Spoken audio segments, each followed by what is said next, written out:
Dia lahir dari keluarga sederhana, rajin belajar, beragama dengan taat, menjadi anak berakhlak, suka belajar silat. Suatu hari disuruh ayahnya menjual kambing, namun naas, dia dirampok oleh segerombolan centeng. Dia memperdalam ilmu, ngumbara dan berhasil mengalahkan gerombolan centeng tersebut. Bentuk kelompok merampok dan mencuri dari tuan tanah dan koruptor. Dia bagikan untuk rakyat miskin, jadi pahlawan, jadi buronan, dihianati, dicari, perkelahian dan ditembak. Dia jadi pahlawan, dialah si Pitung. Pada abad ke-16, Batavia yang sekarang disebut Jakarta dikuasai oleh para pengusaha asal Belanda dari Serikat Dagang bernama VOC. Di daerah Rawa Blong tahun 1866, Bang Piung memiliki seorang istri, yaitu Mak Pinah, melahirkan seorang anak laki-laki yang diberi nama Ahmad Nitikusuma. Dia bertumbuh menjadi anak yang soleh dengan didikan agama yang sangat kuat dan dikenal sebagai pribadi berakhlak baik serta disukai oleh warga sekitar. Dia bersekolah di Pondok Pesantren Haji Naipin, tempat ia dididik dengan pendidikan agama yang kuat. Dia juga terang hati, cakep, menangkap pelajaran agama yang diberikan ustadznya, sampai mampu membaca tilawat Al-Quran seperti warga Betawi lainnya. Dia juga belajar ilmu silat, bahkan ahli main pukulan. Suatu ketika, di usia remaja oleh ayahnya, dia disuruh menjual kambing ke pasar kambing Tanah Abang. Setelah berhasil menjualnya, ia berjalan pulang dengan perasaan bangga dan tak sabar untuk memberitahu sang ayah. Malang beribu malang, ia dihadang oleh komplotan tukang pukul bayaran yang dikenal sebagai centeng. Mereka merampas uang sebesar puluhan gulden yang didapatkannya dari hasil penjualan kambing. Mulai saat itu, dia tidak berani pulang ke rumah. Dia tidur di langgar dan kadang-kadang di kediaman gurunya Haji Naipin. Dia merasa bersalah kepada orang tuanya. Tekadnya tidak akan pulang sebelum berhasil menemukan hasil jualan kambing. Dengan tekadnya itu, dia makin memperdalam ilmu main pukulan dan ilmu tarekat. Ilmu pukulannya bernama aliran Syah Bandar. Kemudian, dia juga melakukan meditasi alias tapa dengan tahapan berpuasa 40 hari. Salah satu ilmu kesaktian yang dipelajari olehnya disebut rawa rontek, yang membuatnya kebal terhadap senjata tajam maupun senjata api, gabungan antara tarekat Islam dan jampe-jampe Betawi. Kemudian ia melakukan ngumbara atau perjalanan guna menguji ilmunya. Ngumbara dilakukannya ke tempat-tempat yang menyeramkan yang pasti akan berhadapan dengan begal. Setelah merasa ilmunya sudah tinggi, pergilah Ahmad Nitikusuma mencari ke-6 centeng yang pernah merampoknya dulu. Dalam perjalanan, dia bertemu dengan 2 orang dari ke-6 centeng yang dicarinya, yaitu Mujiran dan Abdurrahman. Mereka pun terlibat perkelahian yang seru. Hanya dengan sekali gebrak, dengan mudah mereka berhasil dikalahkan olehnya. Merasa ilmu lawannya jauh di atas mereka, Mujiran dan Abdurrahman segera melarikan diri sambil mengancam membawa teman-temannya. Dalam perjalanan selanjutnya, dia mampir ke salah satu warung kopi untuk beristirahat. Tiba-tiba datang seorang yang mengaku bernama Bang Jampang, mengajaknya berkelahi di luar. Pucuk dicinta ulam pun tiba. Ahmad Nitikusuma yang memang mencari mereka malah didatangi oleh mereka. Dengan santai dia mengikuti Bang Jampang keluar dari warung. Di luar, dia langsung berhadapan dengan 6 orang yang dicarinya. Seorang yang mengaku bernama Bang Ji segera saja melepaskan pukulan dan terjadilah perkelahian mereka. Dengan mudah, Ahmad Nitikusuma menjatuhkan lawannya satu persatu. Hanya dalam waktu singkat, mereka pun berhasil dikalahkan olehnya.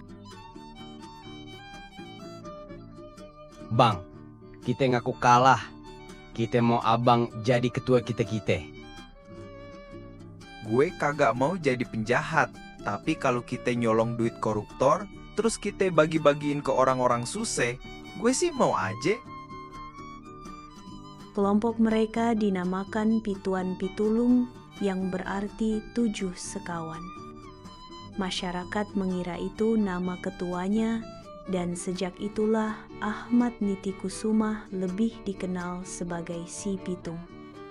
Si Pitung dan komplotannya melakukan aksi pertamanya di kantor Maester Cornelis, sekarang dikenal sebagai Jatinegara, tempat seorang tuan tanah bernama Haji Saipudin bekerja. Aksi ini dilakukan secara cerdik oleh Si Pitung dengan menyamar sebagai salah satu pegawai pemerintahan Belanda. Sementara Haji Saipudin sedang sibuk di ruang kerjanya, menghitung dan memisahkan hasil pajak dan uang sogokan. Si Pitung memberi surat perintah palsu dari Demang kepada Haji Saipudin agar menyimpan uangnya di kantor Demang untuk keperluan pengawasan pencurian. Si Pitung dengan meyakinkan menjelaskan bahwa sekarang banyak pencurian hingga Demang khawatir.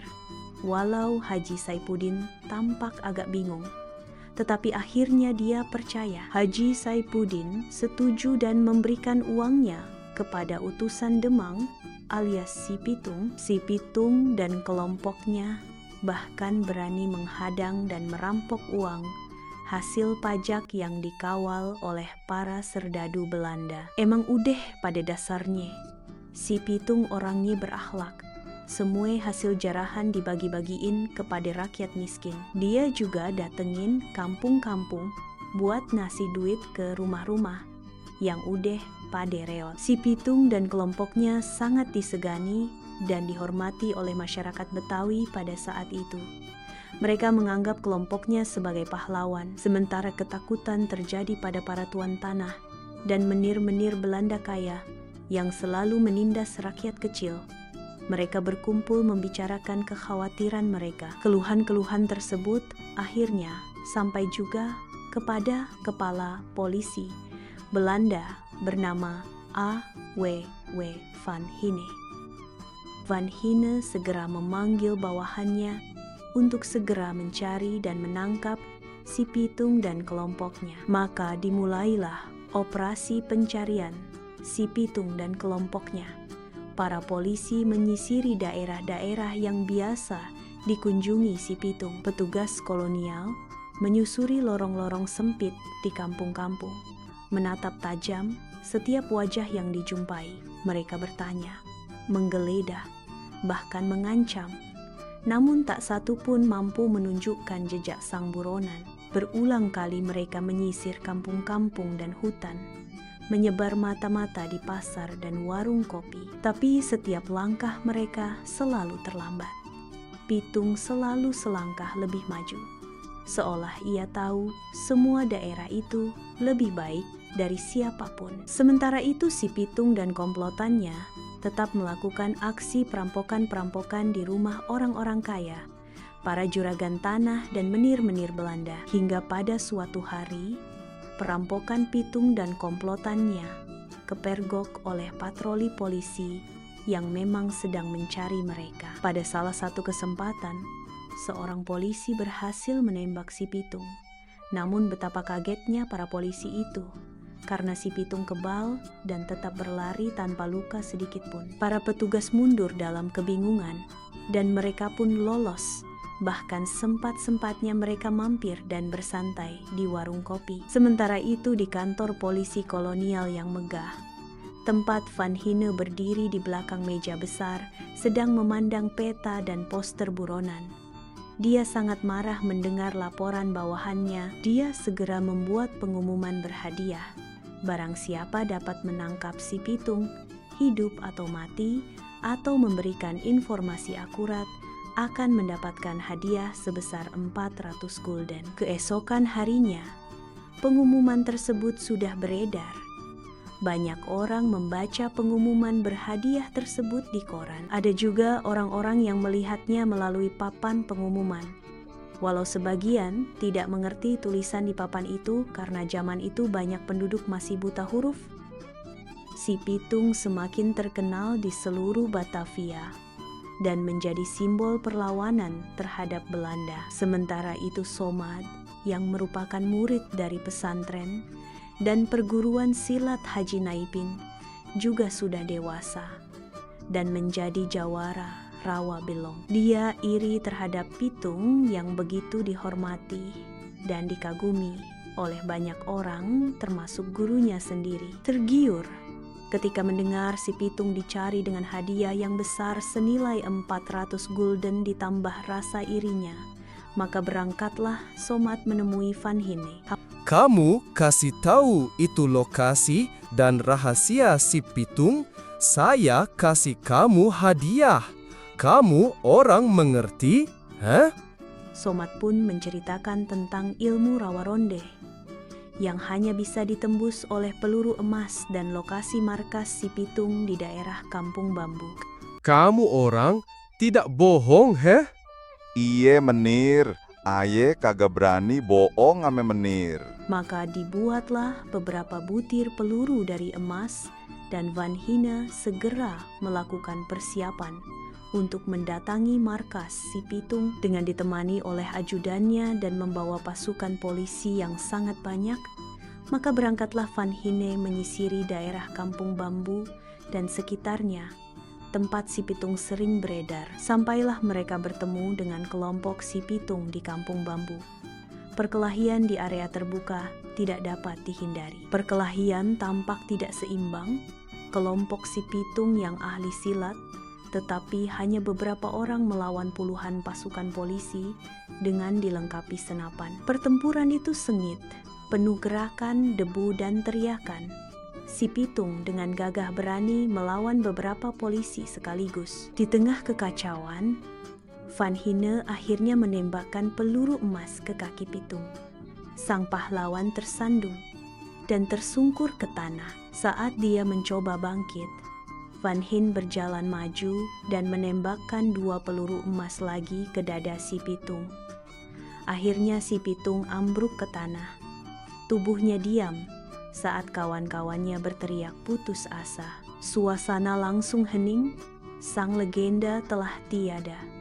Ia dihormati sebagai pahlawan pembela keadilan dari para penindas. Selepas kepergiannya, si pitung disemayamkan di pemakaman Kebon Jeruk. Warga Betawi pun percaya bahwa si pitung terus melindungi mereka dari malapetaka hingga saat ini. Pesan moral dari kisah si pitung adalah untuk selalu memiliki niat mulia dalam bertindak, seperti si pitung yang disenangi masyarakat berkat kepribadiannya yang supel dan suka menolong. Kebaikan yang dilakukan sesuai kapasitas pasti akan membuahkan hasil yang lebih bermanfaat bagi semua pihak.